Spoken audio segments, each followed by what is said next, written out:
ഒരാളെ സ്വന്തം മാതാവുമായി ലൈംഗിക ബന്ധത്തിൽ ഏർപ്പെടുന്നതിന് സമാനമാണ് പലിശയുടെ 73 കവാടങ്ങളിൽ ചെറിയ കവാടമെന്ന് ലോകത്തിന്റെ നേതാവ് തിരുമുസ്തഫ സ്വല്ലല്ലാഹു അലൈഹി വസല്ലം.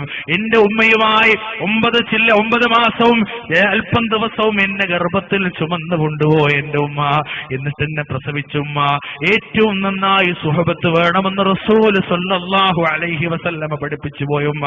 ഇന്നും എന്റെ ജീവിതത്തിൽ എന്റെ കൂടെ എല്ലാ ആവശ്യങ്ങൾക്കും എന്റെ കൂടെ ഉള്ള ഉമ്മ, എനിക്ക് വേണ്ടി പ്രാർത്ഥിക്കുന്ന എന്റെ മാതാവില്ലേ, ആ മാതാവുമായി ലൈംഗിക ബന്ധത്തിൽ ഏർപ്പെടുന്നതിന് സമാനമാണ് പലിശയുടെ 73 കവാടങ്ങളിൽ ഒന്നെന്ന് ലോകത്തിന്റെ നേതാവ് സ്വല്ലല്ലാഹു അലൈഹി വസല്ലം നമ്മളെ പഠിപ്പിക്കുമ്പോൾ, ഇനി വീടുണ്ടാക്കാൻ എന്തിനാണ് നമുക്ക് പലിശ, ഇനി വാഹനം വാങ്ങാൻ എന്തിനാണ് നമുക്ക് പലിശ, ഇനി മക്കളെ കെട്ടിക്കാൻ എന്തിനാണ് നമുക്ക് പലിശ, ഉടുതുണിക്ക് മറുതുണിയില്ലാതെ അങ്ങാടിയിൽ വിദേശികളെ പോലെ നാടോടികളെ പോലെ അങ്ങ് തെണ്ടിത്തിരിയേണ്ടി വന്നാലും പഠിച്ചവരെ എന്റെ ഉമ്മയുമായി ബന്ധപ്പെടുന്നതിന് സമാനമാണെന്ന് മുത്ത് റസൂൽ സ്വല്ലല്ലാഹു അലൈഹി വസല്ലമ പഠിപ്പിച്ച പലിശയുമായി ഇനി എനിക്കൊരു ബന്ധവും വേണ്ട റബ്ബേ